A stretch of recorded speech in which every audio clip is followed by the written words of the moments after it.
ইরাকে এক নাস্তিকের জন্ম হয়েছিল। সে বলে বেড়াচ্ছিল আমি স্রষ্টায় বিশ্বাস করি না, কারণ স্রষ্টা দেখা যায় না। ইরাকের লোকেরা বলল আমাদের একজন ইমাম আছে, নাম নুমান ইবনে সাবিত, আবু হানিফা বলে চিনি।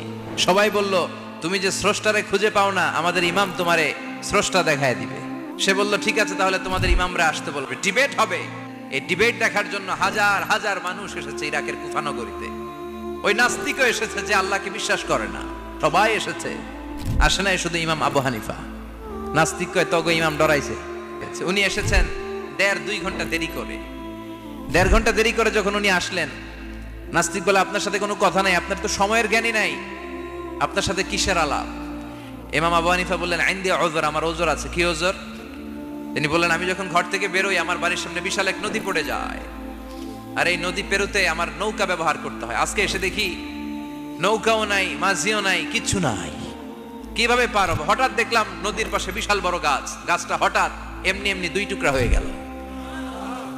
গাছ থেকে বিশাল কাঠের তক্তা বের হয়ে গেল, তক্তাগুলো অটোমেটিক্যালি জোড়া লেগে নৌকা হয়ে গেল।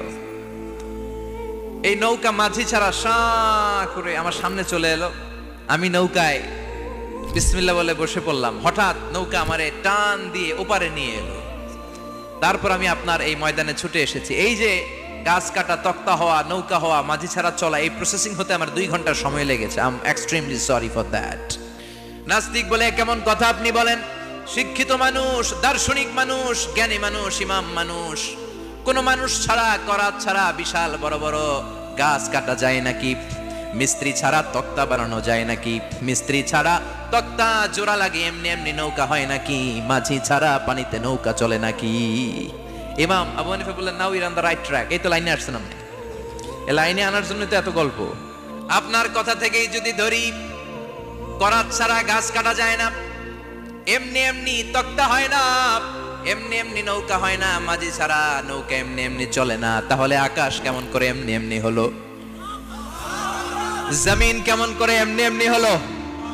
দ্বীপ প্রহরের জলজলে সূর্যটা কেমন করে কিরণ দিল এমনি এমনি? আল্লাহু আকবার! কেমন করে নবমণ্ডল ভূমণ্ডল সৃষ্টি হলো? কেমন করে দিন শেষে রাত্রি আসে, রাত্রি শেষে দিন আসে? ওইটা যদি এমনি এমনি না হয়, মহাবিশ্বের এই সুন্দর বসুন্ধরার সব কিছু কেমন করে এমনি এমনি হয়? নাস্তিক কয় হায় হায়, আসলেই তো আমি একটা উল্লুক্কা পাঠা, আসলেই তো আমি হাদারাম, এইভাবে তো ভেবে দেখি নাই। আসলে তো এগুলো এমনি এমনি হয় না। Someone is controlling everything in the world. একজন মহা শক্তিধর, মহা এমডি আছে, এমডি ম্যানেজিং ডাইরেক্টর, মহা ব্যবস্থাপক, সব ব্যবস্থাপকদের বড় ব্যবস্থাপক। চিৎকার করে বলেন তিনি।